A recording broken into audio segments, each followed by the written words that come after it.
So as usual, we will begin with some prayers and then take a few moments to make sure that our motivation is the most positive that we can manage, altruistic motivation. And then following that, I thought we could spend a little bit of time doing some mindfulness practice. Mindfulness of the breathing, which is the first practice that the Buddha explained in the Satipatthana Sutra, the sutra on the close placements of mindfulness. And it's a relatively simple practice, and probably most of you have learned it before and practiced it before, but it would be auspicious to just spend a bit of time doing that practice. So if we could have the prayers on the screen. And if possible, if they could be enlarged so the people here can read them.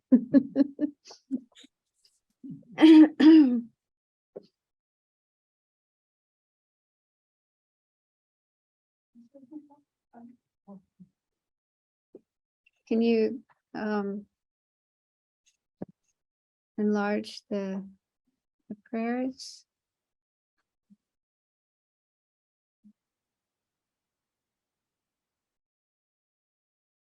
Oops. Just a minute, please. Are they not large enough, Venerable? No, not for us. Because we're all looking, there's about 10, 12 people here looking at one screen. So yeah, that's good. That's good. That's good. That's better. A little bit more for people who are in the back. Venerable, if I make it larger, we lose the end of the line. Yeah. Well, Is that okay? You can scroll down. Yeah, that's good like that, I think. Very good. Thank you. You can just scroll down as we go through them. And so while reciting the prayers, if you can, imagine the Buddha in the space in front, made of light, radiant, transparent, just pure light, and feel his qualities of compassion, universal compassion and loving kindness extended to all living beings throughout the universe, not leaving out anybody. And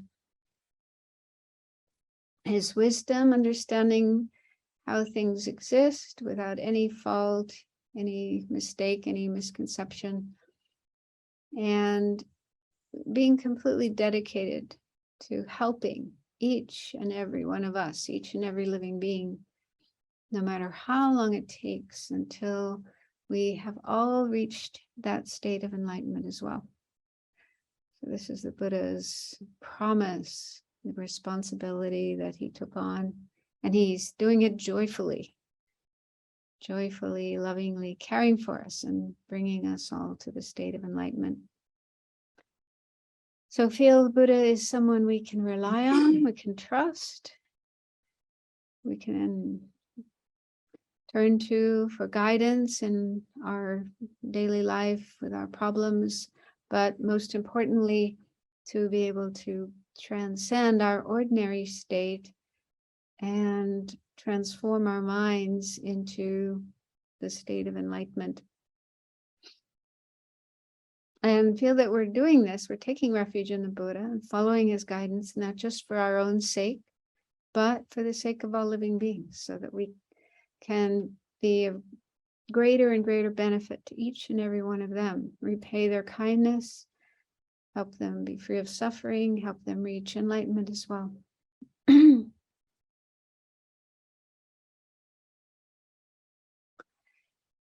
I go for refuge until I'm enlightened to the Buddha, the Dharma, and the Supreme Assembly.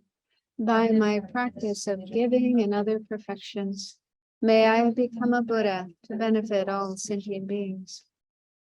I go for refuge until I'm enlightened to the Buddha, the Dharma, and the Supreme Assembly. By my practice of giving and other perfections, may I become a Buddha to benefit all sentient beings. I go for refuge until I'm enlightened to the Buddha, the Dharma, and the Supreme Assembly. By my practice of giving and other perfections, may I become a Buddha to benefit all sentient beings. May all sentient beings have happiness and the causes of happiness. May all sentient beings be free from suffering and the causes of suffering. May all sentient beings be inseparable from the happiness that is free from suffering.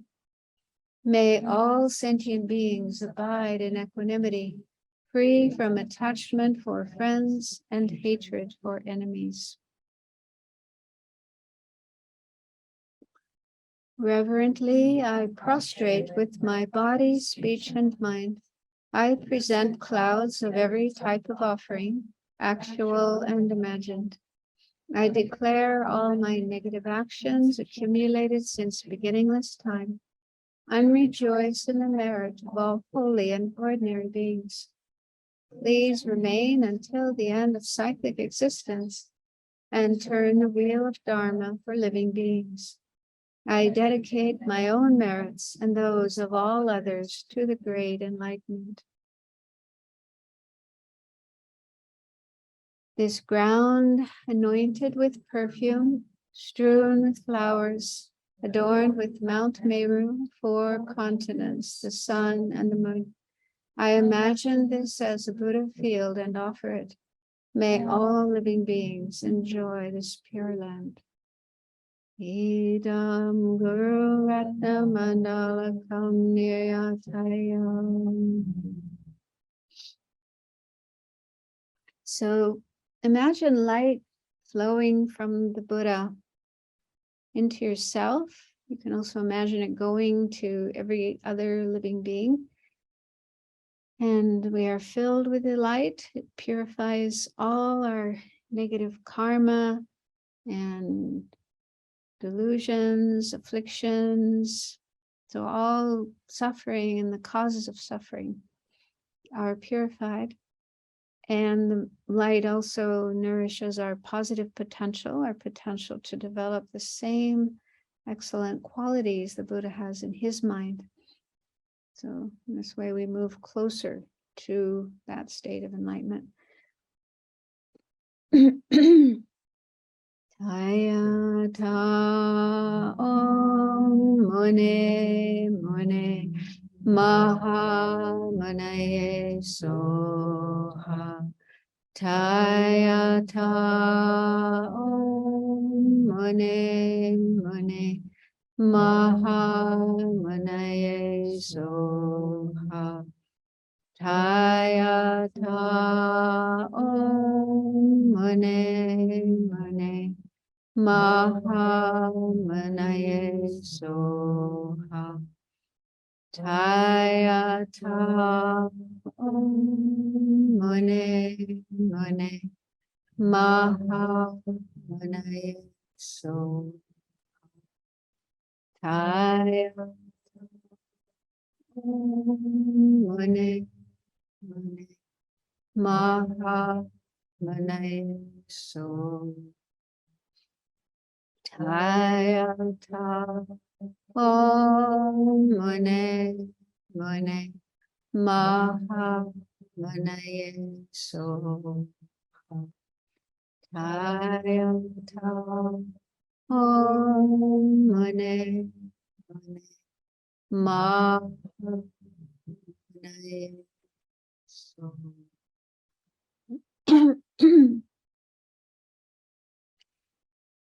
So spend a few more minutes either refreshing the bodhicitta motivation that you may have generated earlier today, like at the start of your day.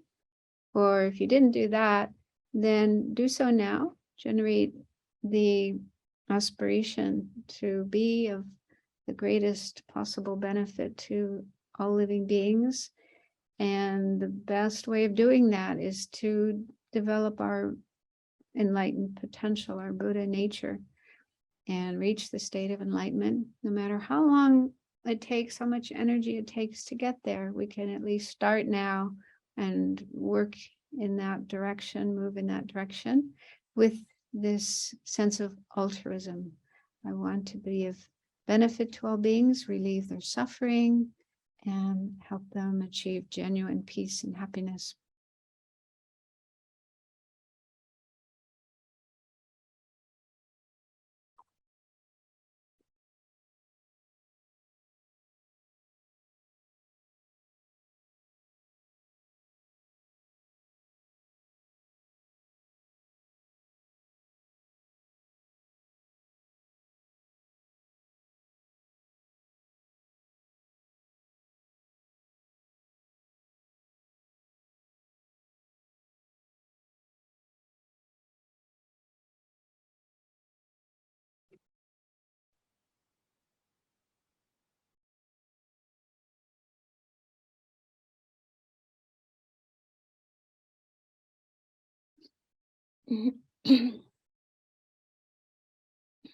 So in the sutras on the close placements of mindfulness or the establishments of mindfulness, the Buddha began his instructions by recommending that we start with mindfulness of the breathing. And so he said, find a quiet place and sit down with your legs crossed. Although if you're not able to cross your legs, it's fine to sit in a chair or some other way. And have your back straight. And then place mindfulness in front. Those are the words the Buddha used, and different scholars interpret them differently, but one way of interpreting it is to firmly establish mindfulness right here. To really make mindfulness a strong practice right here in this present moment.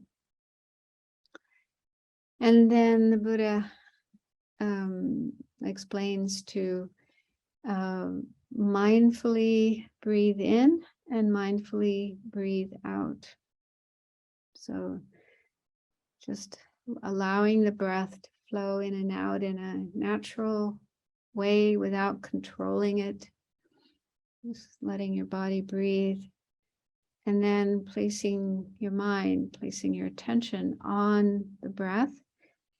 And last week I explained that mindfulness is a mental factor that remembers a familiar object. So in this case, that would be the breathing. That's an object we're familiar with.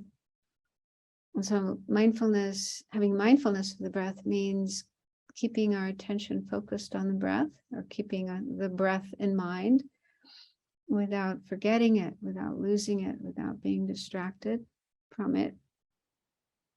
But of course that happens. It's very difficult not to get distracted. But when the mind does get distracted, goes to some other object that isn't the breath. So as soon as you notice that, you let go of that other object and return your awareness to your breathing. And if you find it helpful, you can count your breaths. That's a helpful way of keeping the attention on the breath. So you can count in rounds of 5 breaths or 10 breaths, however you wish to do it. So let's just spend a little bit of time doing that, sitting comfortably with the straight back, focused on the breath coming in and going out, returning our attention to the breath whenever it wanders away.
So it may not be the case for everyone, but many people, when they try to focus on an object like the breathing, find that many other things are coming up in their mind, thoughts, memories, different emotions, or they hear sounds or feel other sensations in the body.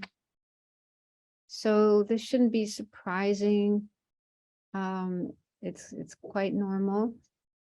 Our minds are normally quite busy, lots of different things happening. And just because we sit down to meditate and try to concentrate our mind doesn't mean all of those other things are going to stop.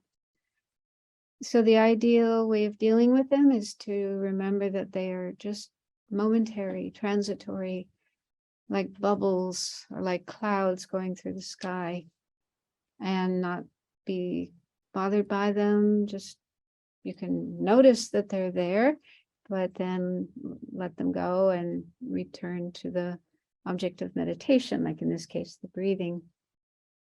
So if you're able to do that, then the mind should quiet down. So it's ideal to have a kind of neutral attitude of neither being attached to, attracted to, excited about any of the distracting thoughts and images and so on, nor to have aversion, to feel, oh, I hate this, I don't like this, I wish this would go away.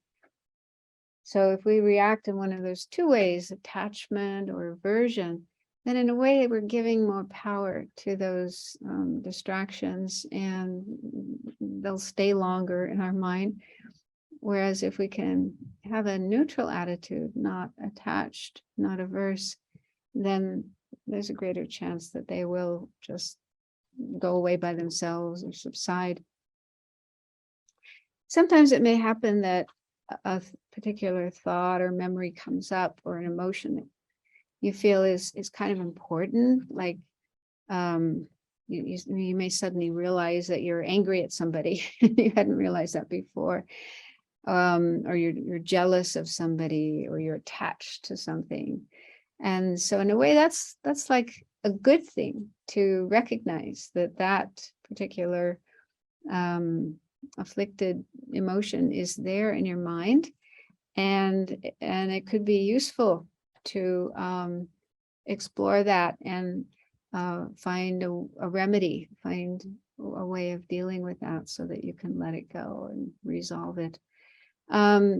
So one way you could do that would be to just say to yourself, oh, I need to look at that, and then decide to do it later at another time when you finish your meditation, or at another time that day.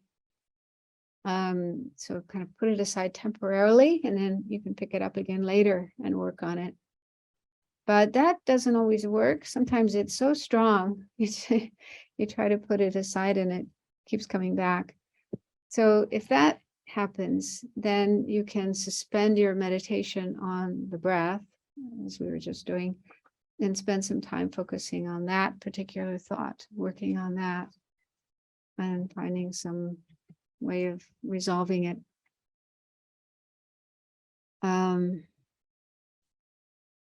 Yeah, so this is a huge subject. I'm not going to spend more time on it now, but if you do have questions about it, you can ask later.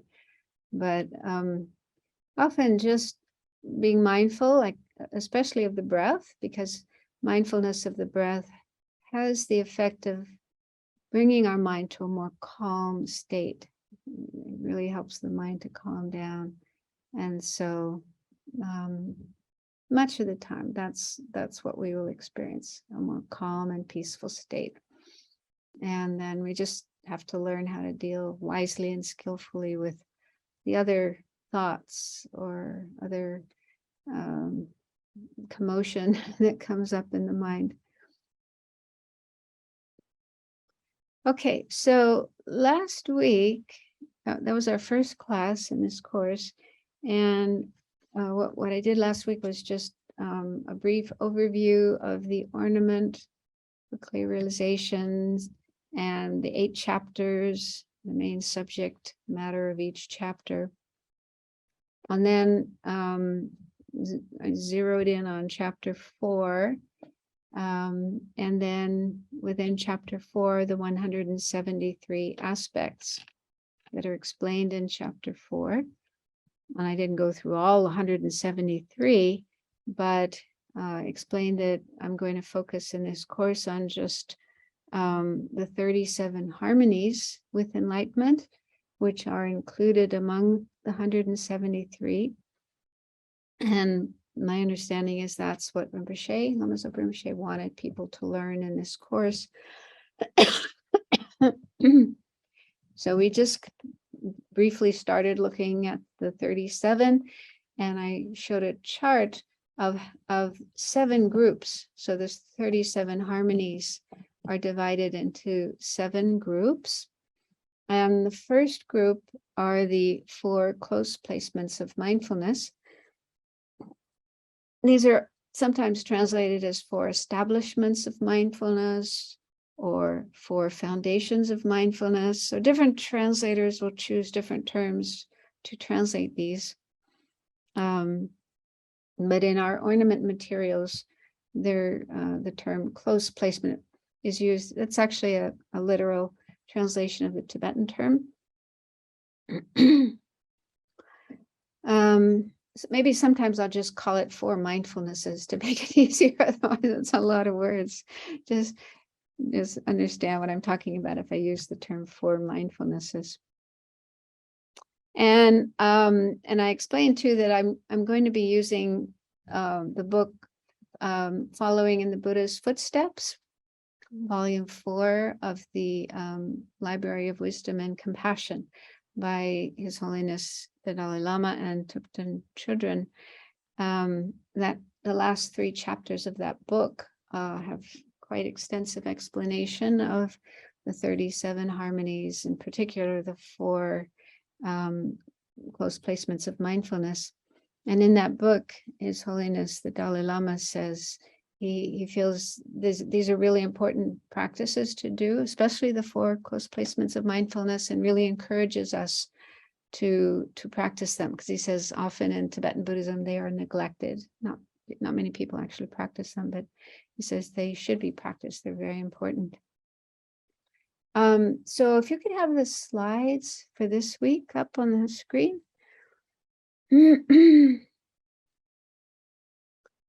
So the first slide contains another passage from that book that explains the reason, the purpose for practicing the 4. Here they're called, so in that book, they're called 4 establishments of mindfulness. So just understand, it's just a different term for the same thing. So it says the purpose of the 4 establishments of mindfulness is to gain direct insight into the nature of our body and mind, and to use this wisdom to eliminate the afflictions that bind us to samsara. So everyone should be quite familiar with the Buddhist explanation of samsara, or cyclic existence, which is depicted in the Tibetan tradition by the Wheel of Life. Very popular design, illustrating samsara and the different realms, the different sufferings, and its causes, mainly ignorance, greed, hatred, and karma. So all of those are illustrated by the Wheel of Life. So, we are in this situation of samsara, and it's thoroughly unsatisfying. It's a bad place to be. I like the analogy of a prison. It's like a prison. Nobody likes being in prison. We like our freedom. So if we ever find ourselves locked up in a prison, we'd be very unhappy. Very hard to be happy in a prison. But we are in a prison, the prison of samsara. So it's good to recognize that, how we are trapped in this situation, not really free. We have to take rebirth again and again. We have to experience the results of our karma. And we keep creating more karma all the time. because of ignorance. Our mind is ruled by ignorance and other afflictions. So under their control, we just keep creating more and more karma that becomes the cause for us to experience samsara again and again and again. So it's really important to think carefully about samsara, the situation we're in, and really generate this wish to be free. And the main thing that enables us to be free is wisdom, the wisdom understanding the true nature of things, which according to the Prasangika school is emptiness of inherent existence, emptiness of true existence. Although the ornament is written from the point of view of Svatantrika Madhyamaka. And so they would say the root cause of suffering in samsara is the ignorance believing in things as truly existing. And so we need to realize the emptiness of true existence in order to be free. So the practice of the 4 establishments of mindfulness is to generate that wisdom that understands the true nature of things so that we can be free of samsara.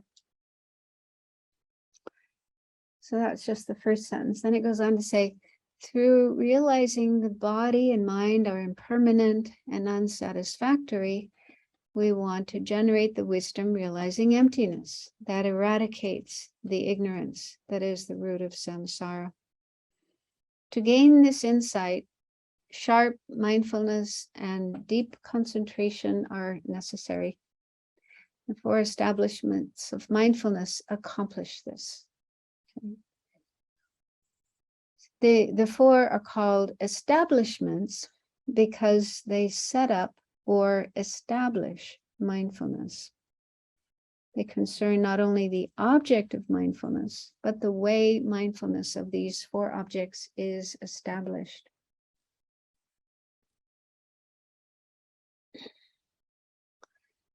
So I hope more as we go along and learn more about the 4 practices, the 4 ways of establishing mindfulness, then the meaning of this quotation will become more clear.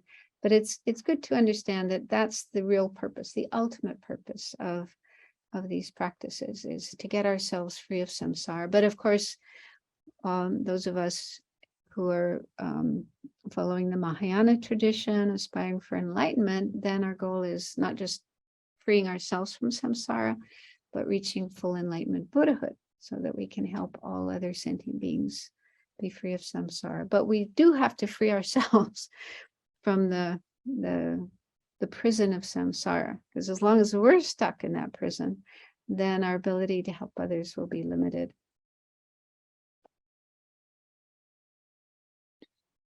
And also, I'll read another quote from the book where Venerable Chödrön echoes His Holiness's concern about people not doing these practices.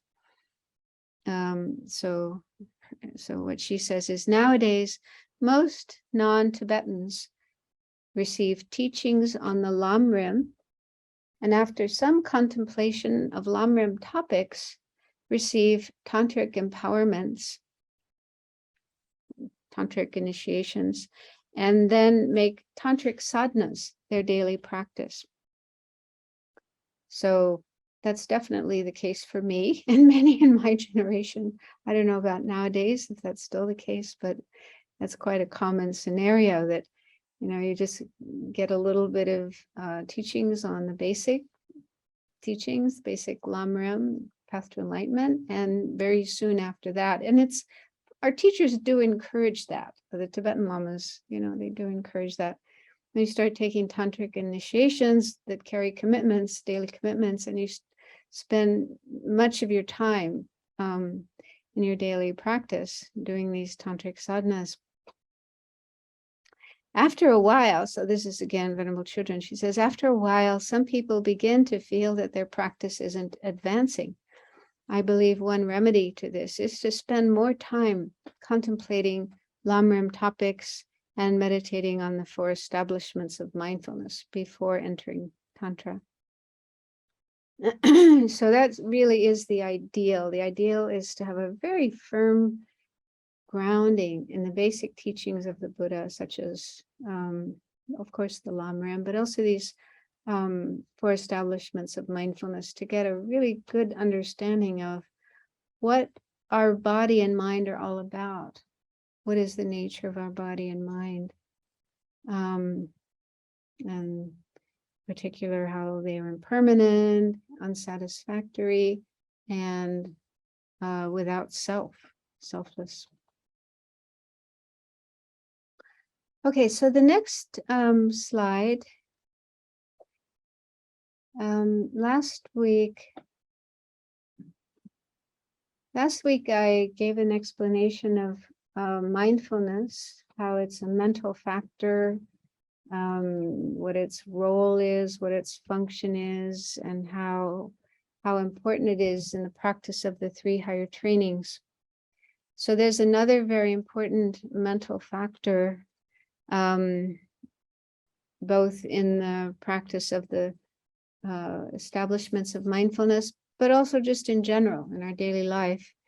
And this is called introspective awareness. That's one way of translating the term. Other translations are vigilance. And then I put in parentheses here, clear comprehension, because in the Theravada tradition, if you read books on the 4 establishments of mindfulness in the Theravada tradition, you come across that term, clear comprehension, and it's actually the same. It's the same as introspective awareness. If you go back to the Pali or Sanskrit term, it's the same. So that's how it's translated by Theravada teachers in the contemporary times. And in the Theravada tradition, they explain that this mental factor has 4 different functions. I won't go into all of that. If you're interested, you can read about it in the book. There's several pages of explanation about this mental factor, both from the Theravada tradition and in the Mahayana tradition.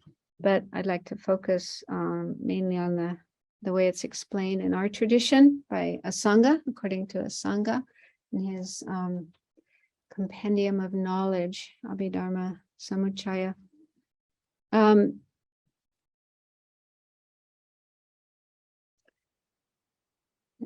So the way it's explained in our tradition, the first bullet point says, it's a mental factor that is aware of what we are doing, how we are doing it, or how it should be done. We may not be doing it the way it should be done, but at least we might have the awareness of how things should be done. So this is a mental factor, introspective awareness. Although I've always found it a bit puzzling. When we study Lorik, mind and awareness, we study 51 mental factors. And this one, even though it's said to be so important, it's not on the list of the 51 mental factors. And when we ask our teachers about it, they say, well, it's included in one of the mental factors, which is sometimes translated as wisdom or as intelligence. It's Sherab in Tibetan, Prajna in Sanskrit. And so that's one of the object ascertaining mental factors. So they say that introspective awareness is included in that. It's a type of that.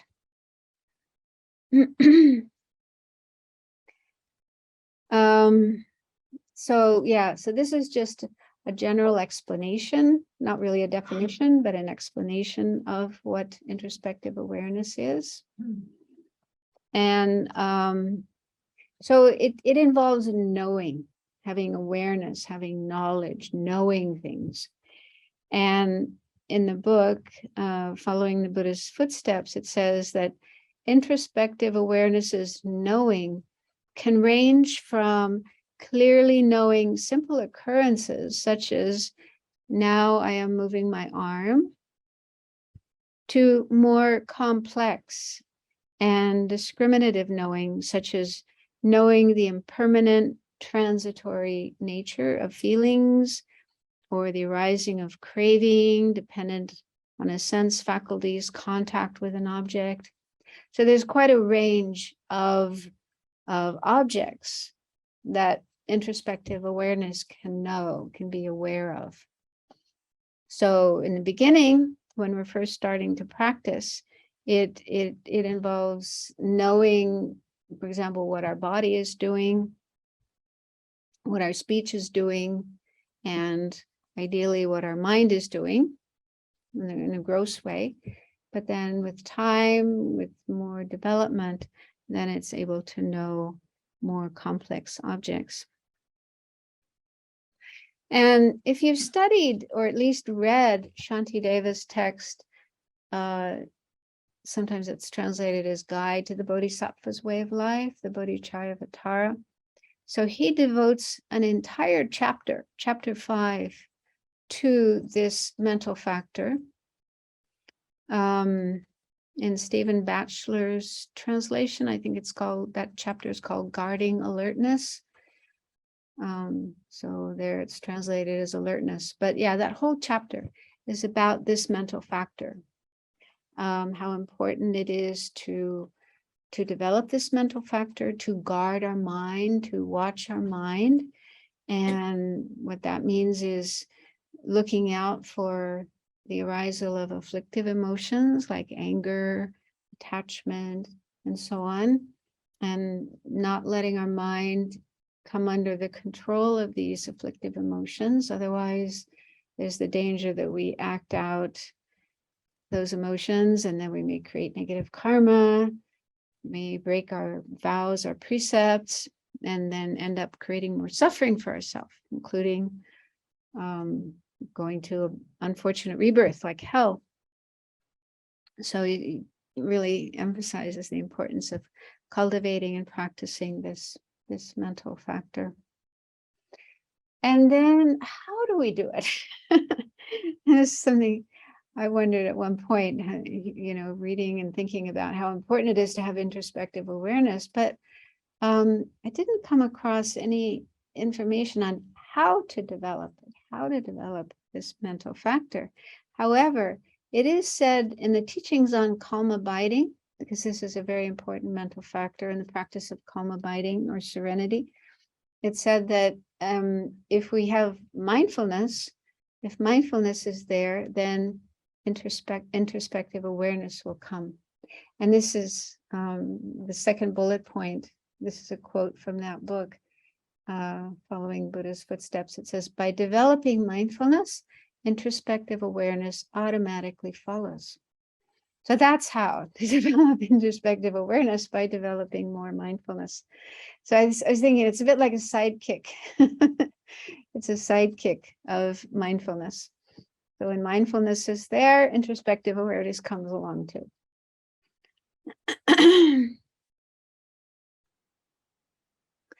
And then the third bullet point just points out some of the roles introspective awareness plays in both in our life and in our practice. So the first one is daily actions to avoid mistakes, non-virtuous karma, breaking precepts, and so on. Yeah, so not just in our Dharma practice, but even in our daily activities, when we're doing things like working, driving a car, using tools like a saw, that could be harmful to ourselves or to others. So it's really important to have this mental factor, because it's aware of what we are doing. Look at the first bullet point again. It's aware of what we are doing, how we are doing it, and how it should be done.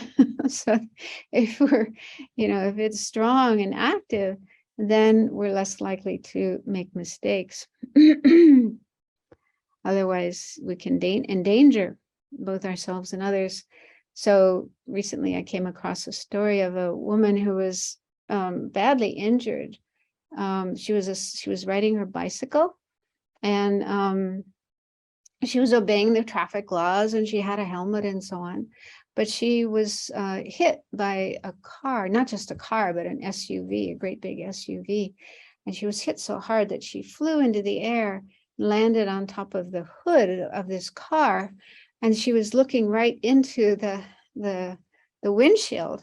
And she could see the driver of this car wasn't even paying attention to what she was doing. She had her phone and she was texting.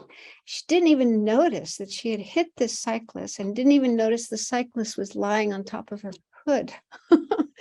So that's like a really, and she almost died. Fortunately, she didn't. She survived. But that's just such a clear example of what happens when we don't have introspective awareness. It's like a really gross example of that. But it does happen. Probably happens to all of us at times. We're just not really paying attention to what we're doing. And that can lead to disastrous consequences. And then when it comes to Dharma practice, the essence of Dharma practice is transforming our mind, reducing and overcoming the afflictive emotions in our mind, increasing the positive ones, and really being careful about how we behave.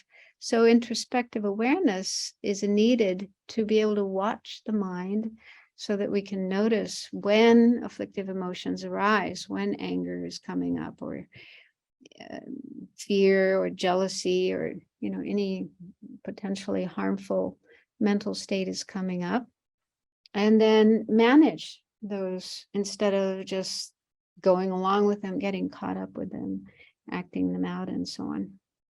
So it's very, very important to avoid creating negative karma, breaking precepts, and so on. So it's an important part of ethics. And then the second point is in the practice of calm abiding, which is to develop single-pointed concentration. And so, as we looked at last time, mindfulness is what keeps our mind on our meditation object. Like if you're meditating on the breath, mindfulness remembers the breath. It doesn't allow the mind to forget the object, the breath. So that's the role of mindfulness. And then introspective awareness is looking at, as they say, it's like a spy. It's looking out, like checking what is going on in the mind. Is the mind doing what it's supposed to be doing, focusing on the breath? Or is it thinking about something else? Is it, getting caught up in memories or fantasies or whatever? So it's introspective awareness that's able to recognize if there are faults, if there are hindrances or obstacles in our practice, such as excitement, laxity. Those are the main obstacles to the cultivation of calm abiding. So those happen, those arise in our mind, and they interfere with our practice. So introspective awareness's job is to recognize them, notice them when they're there, and then deal with them, apply the antidotes to them. So it makes me think of the expression, I have your back. So it seems like introspective awareness has the back of mindfulness. So mindfulness is focusing on the object, and then introspective awareness is kind of there to have its back, protect it, make sure it stays on the object. And then the third point, wisdom. So it's also important in the cultivation of wisdom because it is a type of wisdom, a type of sherab.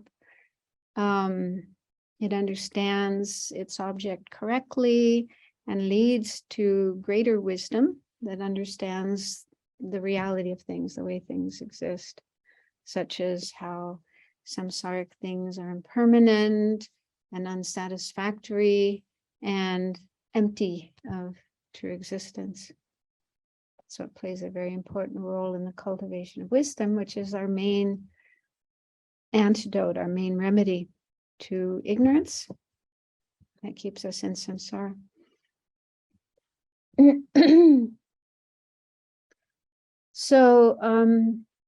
So later we'll do another meditation, and I'll remind you of these functions of both mindfulness and introspective awareness and ask you to just try to notice when they are present in your mind, when they're operating in your mind. But first, I would like to go on to talk more about the close placement of mindfulness on the body.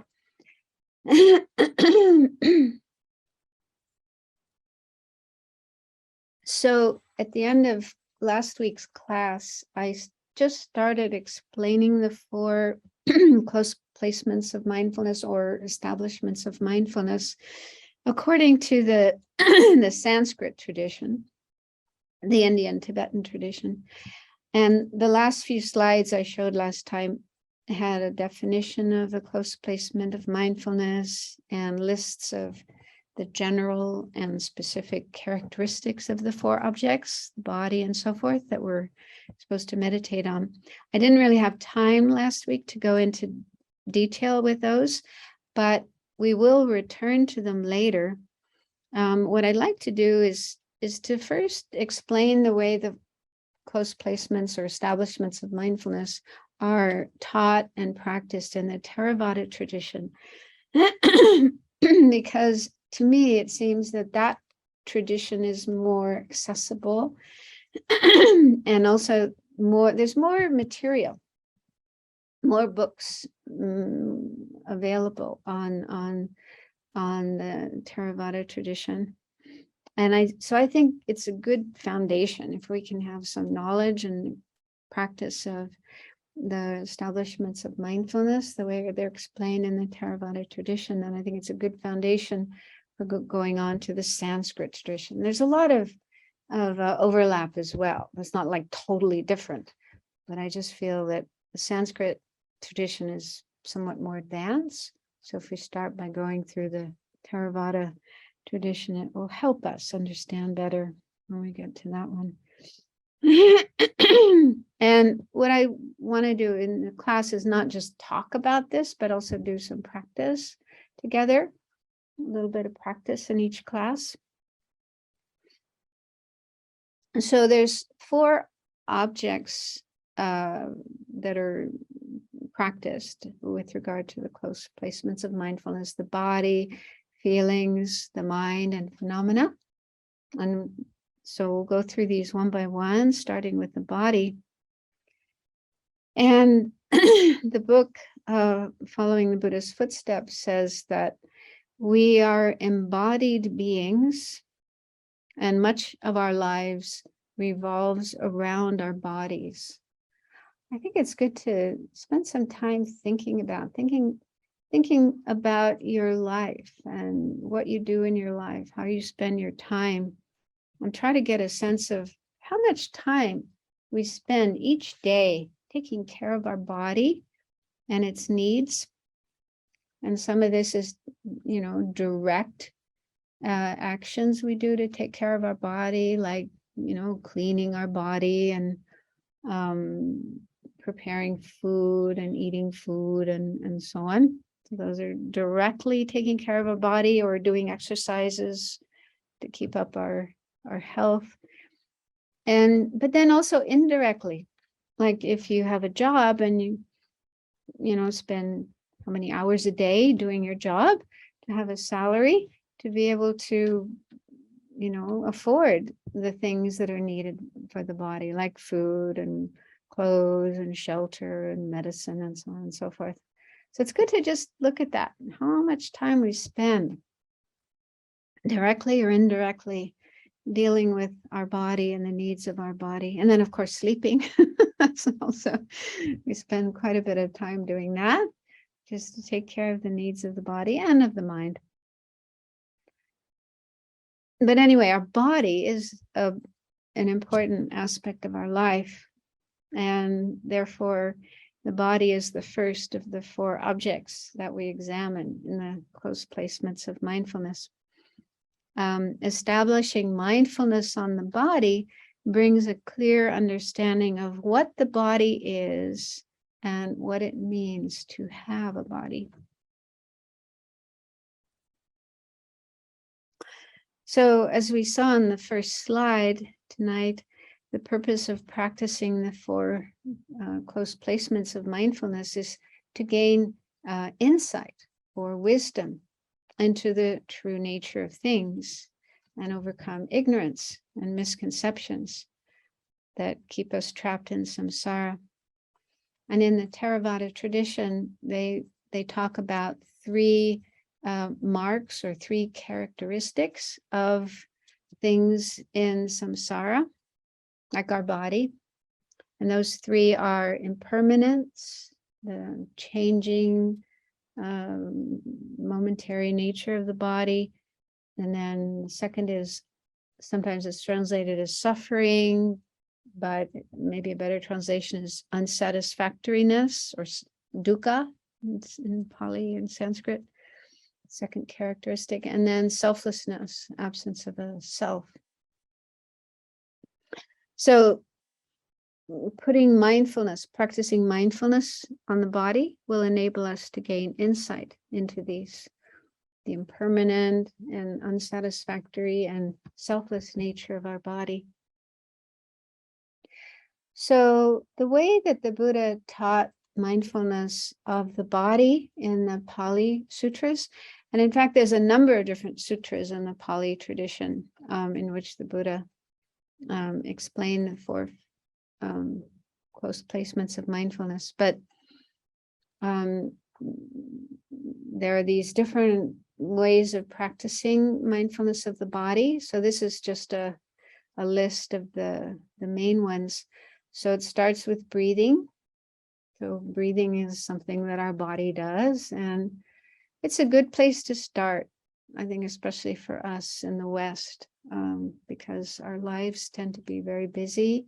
Our minds tend to be very busy, and paying attention to our breathing is a really helpful way of settling down, calming down, and starting to become more aware, more mindful of things that are going on. And then the second is bodily postures.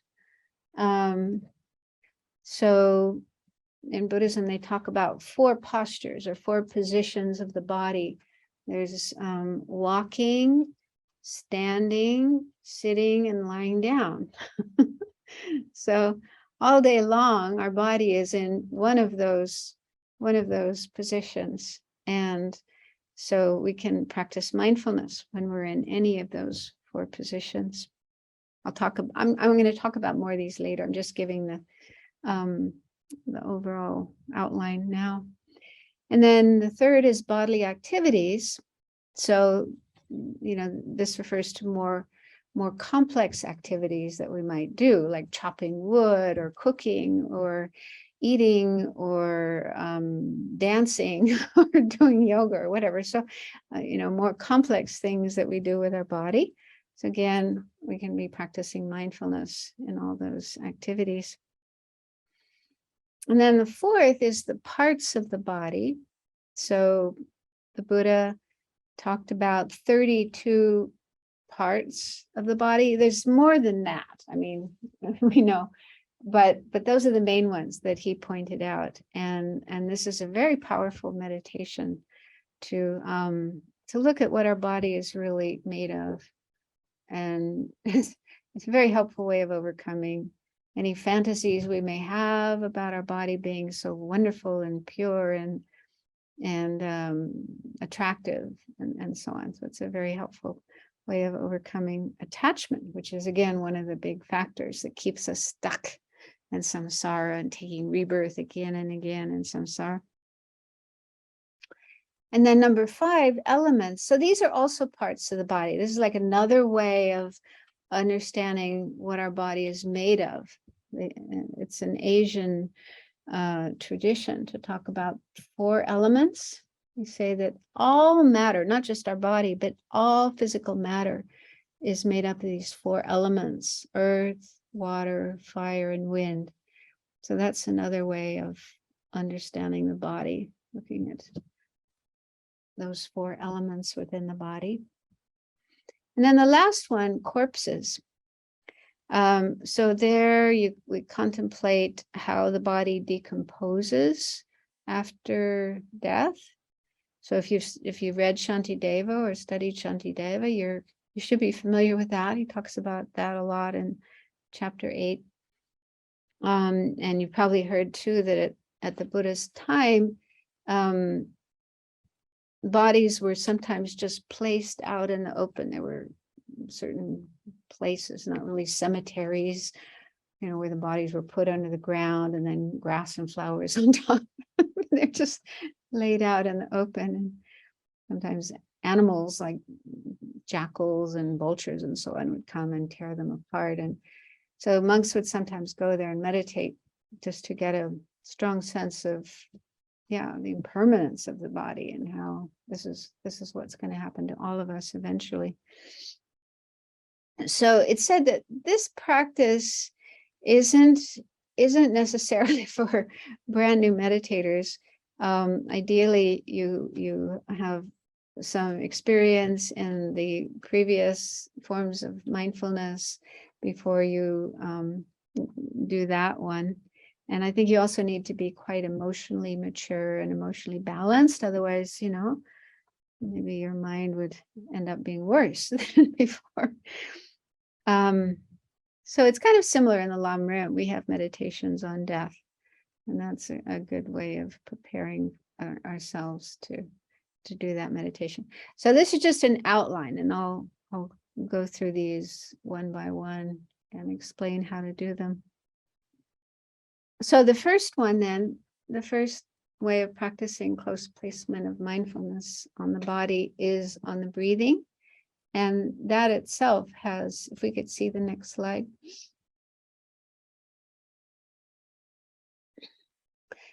has 4 phases.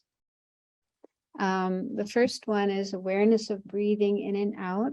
So that's like what we did at the beginning of the class today. So in the sutra, the Buddha says, find a quiet place, sit down, have your back straight, and then just place mindfulness on the breath. Know that you are breathing in, know that you are breathing out. The second step, or second phase, is awareness of long and short breaths. So that's becoming a bit more aware of our breathing, such that we can notice that sometimes, we breathe in a longer way or a deeper way, and sometimes in a shorter or more shallow way. And so the Buddha in the sutra simply asks us to pay attention to that. He says, if you're breathing a long breath, know that you're breathing a long breath. If you're breathing a short breath, know that you're breathing a short breath. and so to me, that indicates that it's fine to breathe long and short breaths.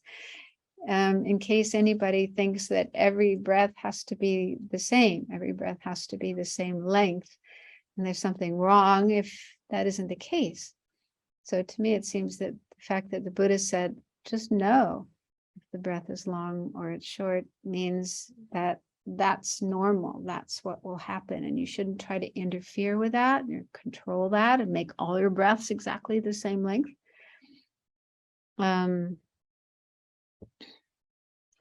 So doing this second phase also gives introspective awareness more work to do, because that's the mental factor that would know, that would be aware if the breath is longer or shorter. Because mindfulness is simply focusing on the breathing, remembering the breath, not letting the mind wander away to other things, just staying with the breath. And then introspective awareness is this, like a spy, or just like a greater degree of awareness of what is actually going on. And so it would be introspective awareness that notices if the breath is long or short. And I think one of the books I was reading about this said that, this is something you just have to do on your own. Like if you're wondering, well, how long is a long breath? How many seconds is a long breath and how many seconds is a short breath? I don't think I don't think there's a standard that fits to everybody, but just by becoming familiar with your own breathing through this practice, then you will come to know, which breaths are long and which breaths are short. And there's probably a lot of gray areas in between. So I don't think that's something to be so worried about. And then the third phase is awareness of the whole body. And that's actually the expression that the Buddha used. And different interpreters explained it differently. What is the whole body? Some thought it means the whole body of the breath, like the entirety of the breath, from the beginning all the way through to the end, that you need to be aware of the full duration of each breath. But other commentators say, but you're already doing that with number 2, because if you're paying attention to a breath being long or being short, then that means you're really paying attention to the full duration of a breath. And so they think that whole body literally means whole body. Like, yeah. I'm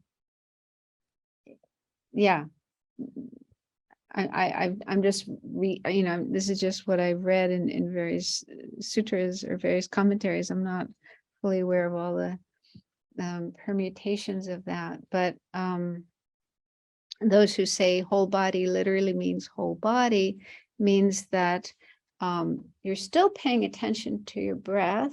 That's the main object you're focusing on, the breath coming in and going out, but you somewhat expand your awareness to take in the body and have this sense of the breath happening, taking place within a body. And one of the best books on the practice of the close placements of mindfulness that I've encountered is by Joseph Goldstein, who's had a lot of experience in this practice. And he gave a series of talks on the Satipatthana Sutra, and they made it into a book. And the book is called Mindfulness. And in that book, with regard to this third point, the third phase, he says that both interpretations are valid, meaning, thinking whole body means the whole body of the breath, or whole body means the whole body. And his suggestion is that we can use we could use either of these at different times. They said, for example, if you notice that you're too tightly focused on your breathing in a controlling way, then it can be helpful to expand your awareness to the whole body, not be so fixated on only the breath. And on the other hand, if your awareness is too loose, so your mind is kind of spaced out, all over the place, lost in thoughts, very distracted, so at those times, then it would be helpful to focus very carefully on the entirety of the breath. Really pay attention, beginning all the way through to the end. It's really, the whole body of the breath. So according to his advice, then we can make adjustments, doing different things at different times, depending on what is happening in our mind, what is happening in our meditation. And then the fourth phase is calming the breath. And what that means is allowing the breath to become calm. And as a result, our entire body becomes more calm and more peaceful.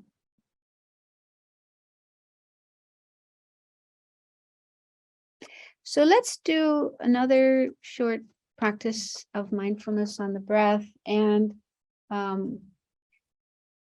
we'll start with the first of the 4 phases, just paying attention to the in and out breath.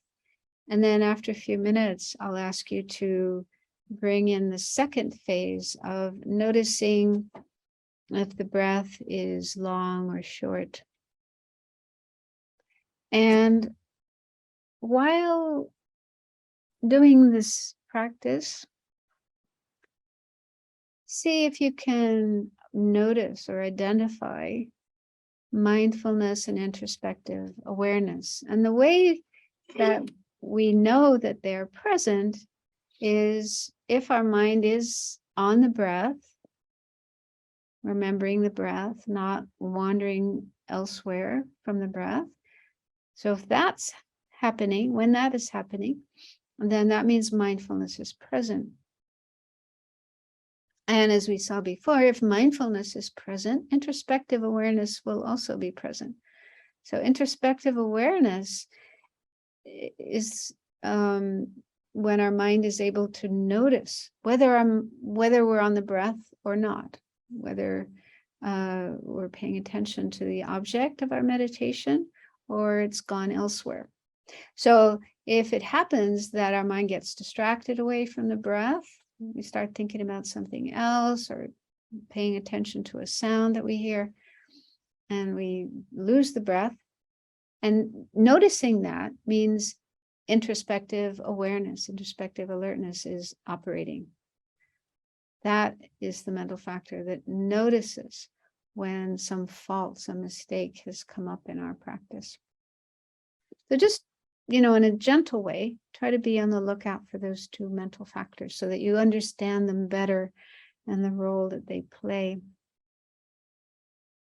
So again, make yourselves comfortable with your back straight.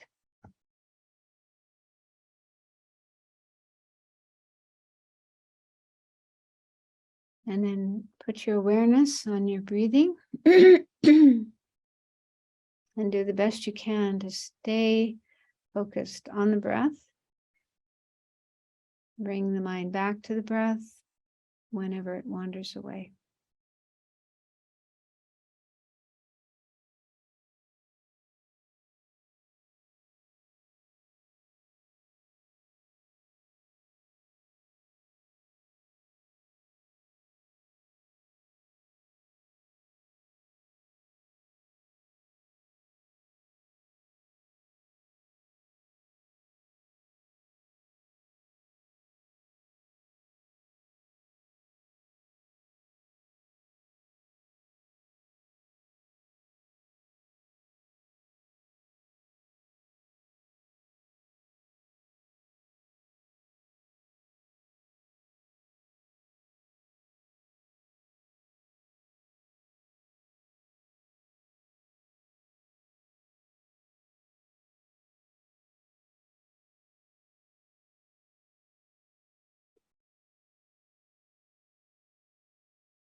now, in a gentle way, bring in the additional awareness of whether a breath is long or short.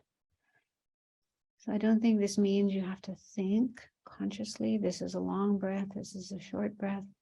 Just to have this awareness that some breaths are longer, some breaths are shorter.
So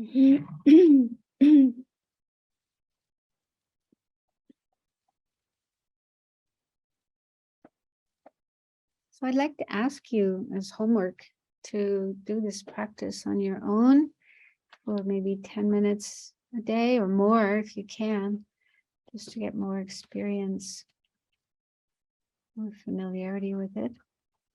And then next week's class, we can practice the other two phases of meditation on the breath, the whole body and calming the breath and calming the body. So my understanding is that in a setting like in a Theravada monastery or meditation center. There's many places like that in Southeast Asia where people can go and stay for short or long periods of time. And there would be one or more teachers, experienced teachers there that would guide you. And you probably meet with them once a day or every couple of days and report on what's happening in your practice. And then they would guide you when you're ready for moving on to higher steps, higher phases of the practice. So I think in situations like that, people have the opportunity to practice mindfulness all day and everything they do, and so it would become really, really strong. And also being in that situation, you're around teachers, experienced teachers and other practitioners, and everyone's trying their best to be mindful in everything they do. So that situation would be very, very helpful for your own practice. So quite different than trying to practice mindfulness when you're surrounded by people who are rushing around all day, very agitated and not mindful at all. It makes it much harder to develop mindfulness yourself.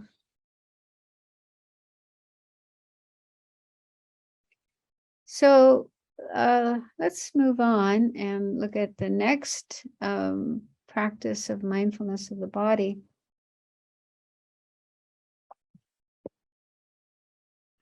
So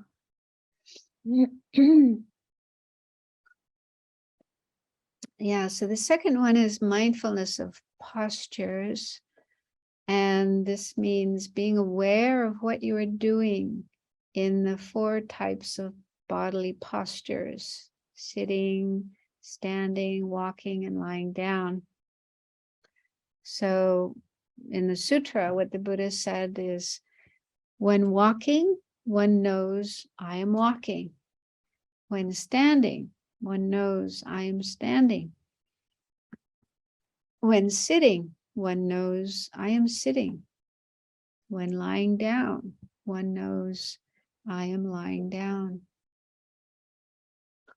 So this shows that mindfulness and also meditation in general isn't something that's confined to just one type of bodily posture, like sitting. You know, some people have that idea that if you want to meditate, you have to sit. That's the only posture in which you can practice meditation. But that's not the case.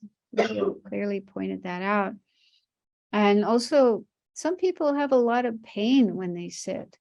And it's so much pain that they can't meditate. It's very difficult for them to meditate.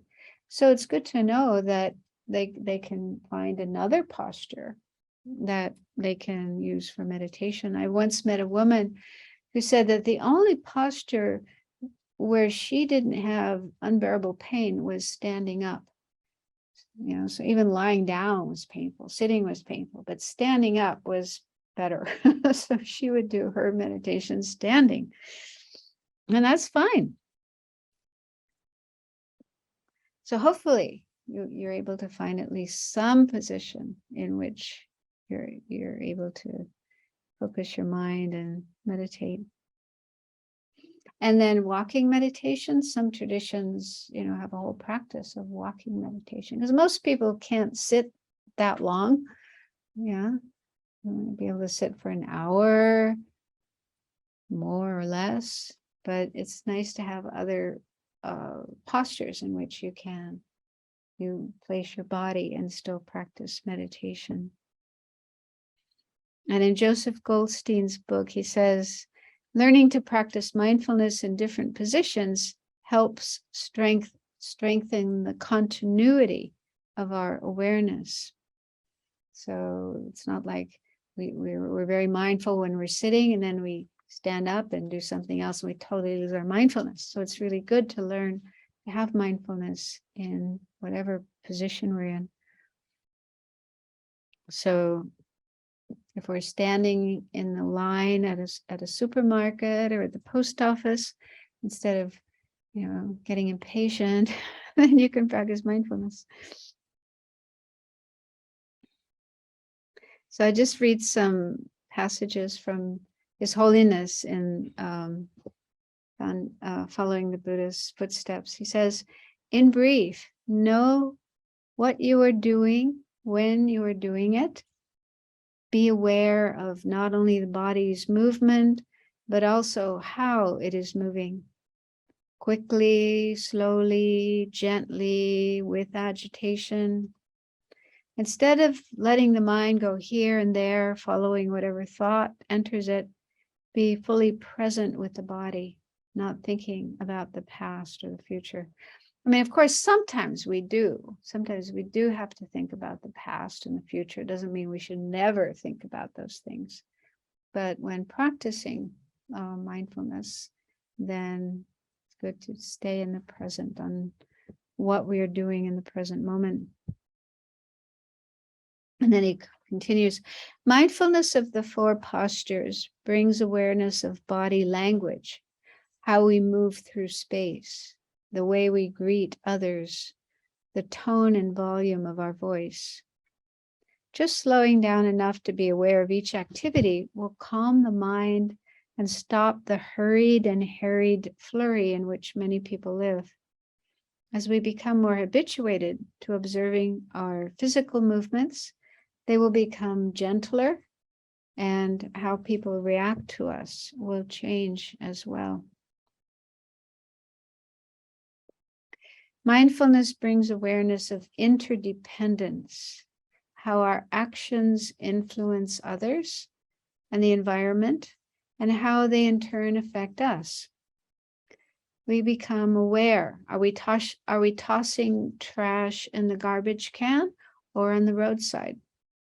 Am I cutting in line or allowing others to go first? So these are some of the benefits of being more mindful of our postures and our actions.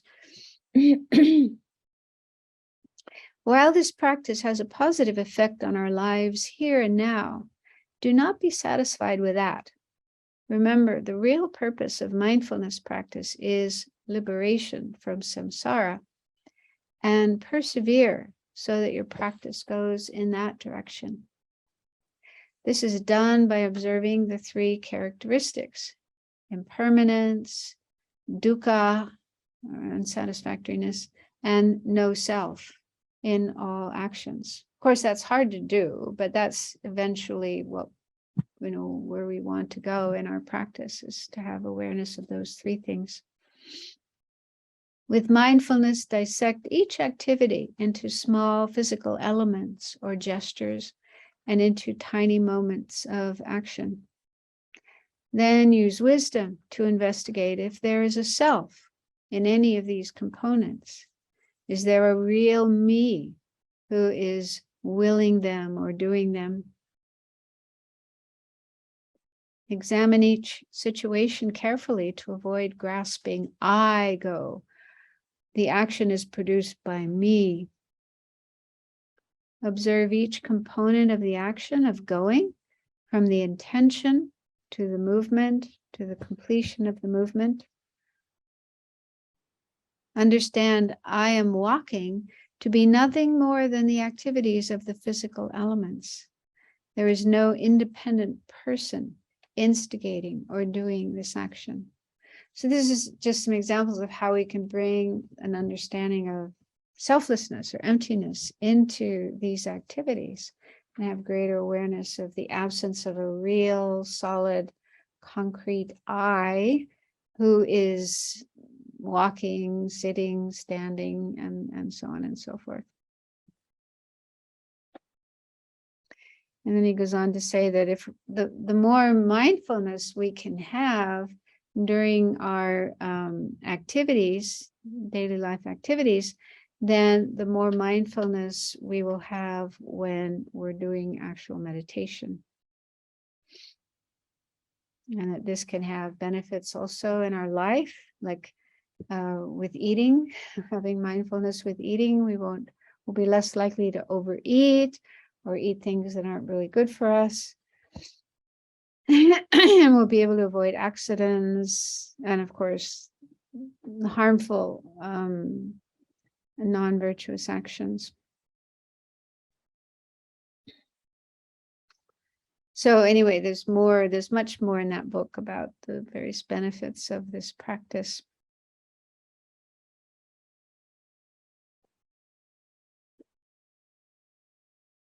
So the more, this is me, not His Holiness, the more time and energy we put into practicing mindfulness in our daily life, then our awareness of more and more subtle phenomena will naturally develop, both within our own body and mind and also around us. And that itself can sometimes be challenging. For example, becoming more sensitive and more aware of things like sounds and smells that maybe other people don't notice. And so there we need to also have mindfulness and introspective awareness about our mind and what kind of reactions might be coming up. So, for example, irritation may come up towards certain sounds that other people don't even notice, or anxiety. So we need to apply mindfulness and alertness to our mind and our thoughts and our emotions, our reactions to things that we're becoming aware of, and know how to manage those emotions, those afflictive emotions, and maintain equanimity and compassion. So there's many different aspects of this practice, not just being mindful of our bodily postures, but also mindful of the kind of thoughts and emotions, reactions that are coming up in our mind, and know how to deal with those wisely and skillfully. So then back to the slide, if we could have the slide up again. So the next one is mindfulness of bodily activities. And this is similar to the previous one. It's just applied to more complex actions like coming, going, looking, carrying things, eating, drinking, going to the toilet, and so on. So yeah, trying to expand our mindfulness and our awareness to all the different actions that we're doing. Because if you pay attention, you might notice sometimes doing something mindlessly, like going to the refrigerator and opening the refrigerator door, taking out something to eat or drink, and then suddenly realizing, wait a minute, I'm not really hungry. Why am I doing this? Yeah. Or you find yourself walking somewhere and opening a door and going into the room and then thinking, why did I come in here? I don't know if that ever happens to you. To me. So that shows a lack of mindfulness and introspective awareness. So we're really mindful and have introspective awareness, then we're aware of what we're doing and why we're doing and the proper way of going about doing things. Okay, so just I'll briefly introduce this next one, but we won't have time to go into it. This is a huge one, and we'll spend time on it next week. But just to introduce it, so the fourth type of mindfulness of the parts of the body. So this involves contemplating the 32 parts of the body to understand their color, shape, location, composition, function, and so forth. And there's actually a website. The link is there, 32parts.com. It's connected with a website that has courses on mindfulness, and anyway, so they have this. It's great because they have like a page for each of the 32 parts of the body with a description of, and also a photograph. Most of them it's an actual photograph, which I found really helpful, because for me, I never studied anatomy. So, some parts of the body is like, what is that? What does that look like? And where is it? So it's very helpful. And I encourage you to take a look at that before next week. But yeah, we will talk more about it next week. So this practice of mindfulness on the parts of the body, it's sometimes referred to as meditation on unattractiveness, or they use the word ugliness, repulsiveness, foulness. Those kind of terms are sometimes used. But I think we need to be careful with those terms, because it might give the impression that the purpose of this meditation is to develop disgust or hatred for the body. And that is not the case at all. And in fact, a lot of people in the West, especially, already have that kind of feeling. They already have aversion for their body and hatred for their body. And then there's some people who even they do harm to their own body, cut themselves, burn themselves, starve themselves, and so on, or just neglect their body. So if anybody's already in that, has that kind of problem, then hearing about this meditation might just increase those kind of feelings. And that's not the purpose. So the real purpose of this practice, the main purpose, is to overcome attachment.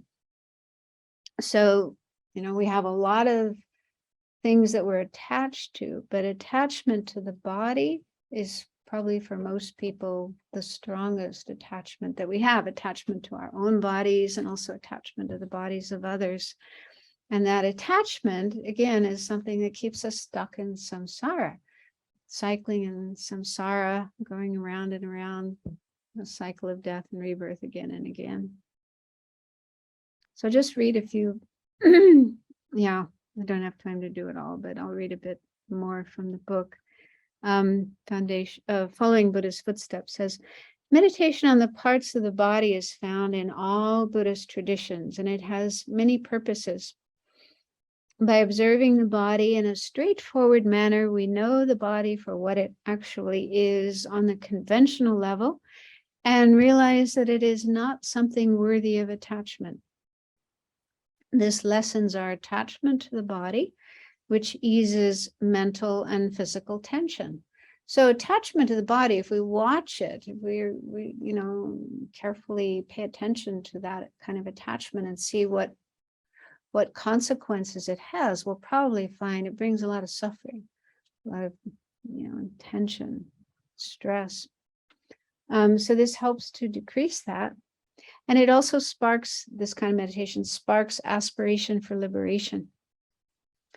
This mindfulness practice can lead to serenity, calm abiding, and when insight, wisdom is applied, it can bring nirvana. A principal way attachment to the body arises is sexual lust, which is based on distorted attention, viewing the body as clean and attractive. Mindfulness of the body parts counteracts this. In doing so, this meditation does not imply the body is evil or sinful. Rather, closely observing this object of intense attachment releases undue obsession with our own and others' bodies, and in this way enables us to have a healthier relationship with our body.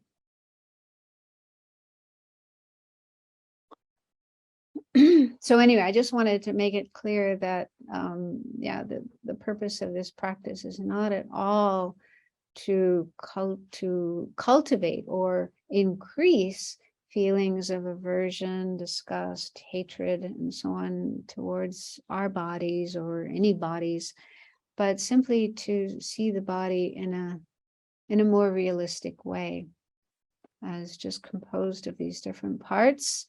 And they in turn are composed of different parts. And, you can go all the way down to the cells and the molecules and the atoms. And yeah, it's quite amazing when you contemplate the body in that way. And again, the main purpose is to overcome attachment and fantasies that we may have about the body, which are not realistic at all, which are exaggerated, and see the body as something impermanent. I mean, of course, it's valuable. There's no denying that. Having this human body is we're very fortunate, as the Buddha said. And I mean, it's quite amazing what the body is able to do. but not to take that too far and realize, yeah, the body is subject to sickness and aging and death, and it's not going to last forever, and it's not really that fantastic something to be attached to. So that's the real purpose. And if it's used correctly, then it becomes a cause. This meditation becomes a cause for liberation, for genuine freedom, and it can even, bring bliss. It's one of the objects that can be used for cultivating calm abiding, and then the 4 concentrations and formless absorptions and so on. So it can actually lead to bliss and joy. So we'll stop there so that people have a chance for a break before His Holiness's teachings, if you wish to watch those. And we'll talk more next week about this meditation on the parts of the body.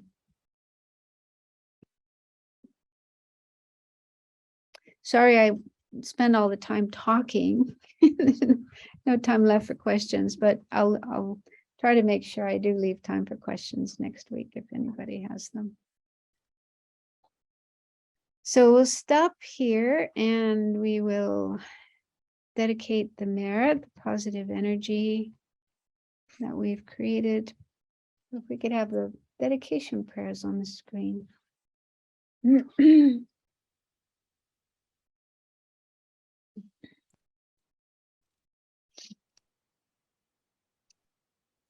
So feel confident that we have created merit, positive energy during this time together. We started with the positive motivation, altruism, the wish to become enlightened, to help all living beings, and then did the best we could to stay focused on the teachings and on the meditations.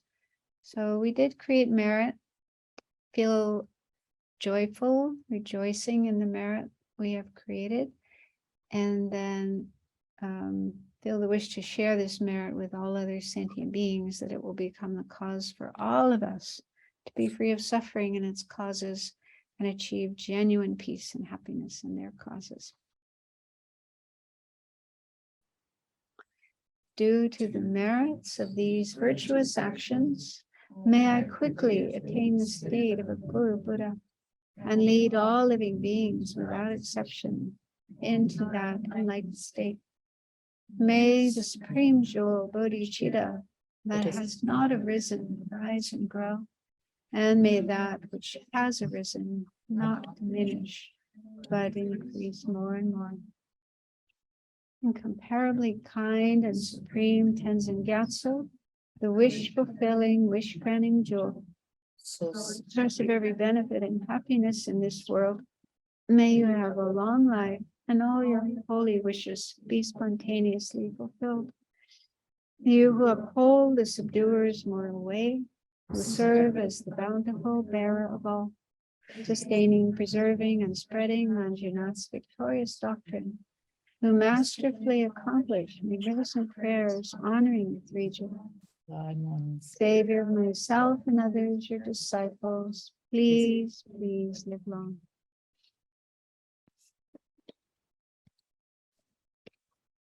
In the temple already. Yeah, his lives are not yet teaching.